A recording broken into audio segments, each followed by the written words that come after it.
بسم الله الرحمن الرحیم. ګرانو مینوالو وطنوالو د وطن نه بهر ننګیالو توریالو مسافرونو السلام علیکم ورحمت الله وبرکاتو. نوالو زه یم ستاسو قربش حاجي ګل سباون د یوټیوب چینل رڼا سباون ټي وي په شیشه تاسو ته مخاطب یم.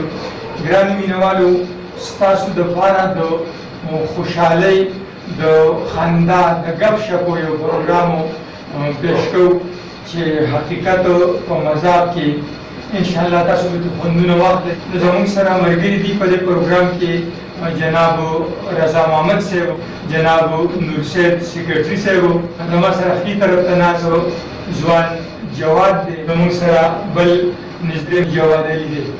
نو زه جواد علي دی.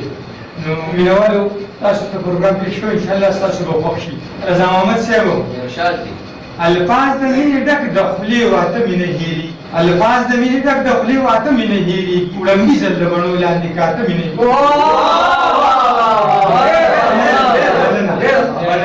الفاظ د مینې ډک د خولې واته مې نه هېرېږي، وړمبي ځل د بڼو لاندې کاته مې نه هېرېږي. او یو ځل دې راکتلي وو خو سم روغ لیونی وم، یو ځل دې راکتلي وو خو سم روغ لیونی وم، یو ځل دې راکتلي وو خو سم روغ لیونی وم، روانې وې تلې شا شاته کاته مې نه هېرېږي.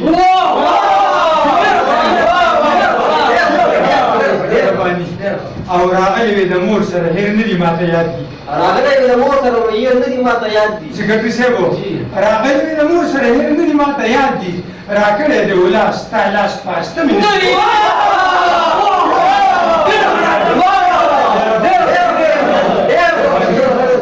راغلی وې د مور سره هېر نه دي ماته یاد دي، راکړی د ولاس ستا لاس پاسته مې کاته دې د بڼو لاندې پترس ویشاته ناسته، کاته دې د بڼو لاندې پترس ویشاته ناسته، کاته دې د بڼو لاندې پترس ویشاته ناسته، په شان د ودغه شو ستا باڼه مهرباني یو جهان مننه مهرباني. تمامه شپه شوه تېره مونږ د مینې کړې خبرې، تمامه شپه شوه تېره مونږ د مینې کړې خبرې، تمامه شپه شوه تېره مونږ د مینې کړې خبرې، الفاظ ډک ډک د مینې ستا خواږه مینې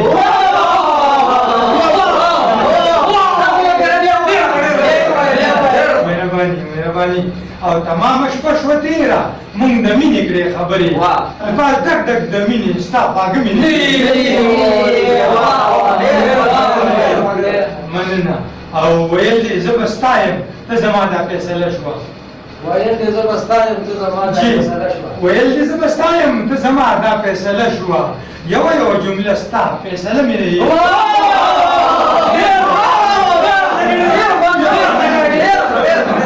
مننه جي مهرباني. او یو ورځ د مور پلار نه و ستا د کور په طرف تلمه، یو ورځ د مور پلار نه و ستا د کور په طرف تلمه، یو ورځ د مور پلار نه و ستا د کور په طرف تلمه، په چواندې کې د ور ستا اشاره مې نه دي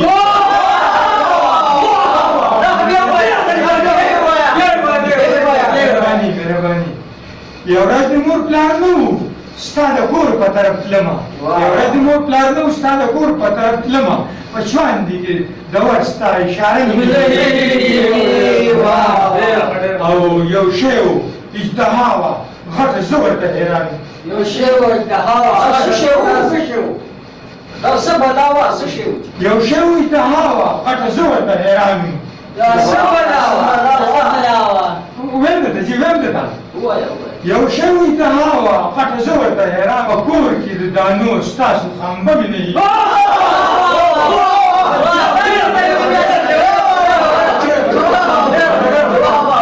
مهرباني. یو شی و اجتها وه غټه زه ورته حیران وه په کور کې د دانو ستاسو خنبه مې نه هېرېږي. یو شی و اجتها وه غټه زه ورته حیران په کور کې د دانو ستاسو خنبه مې نه هېرېږي.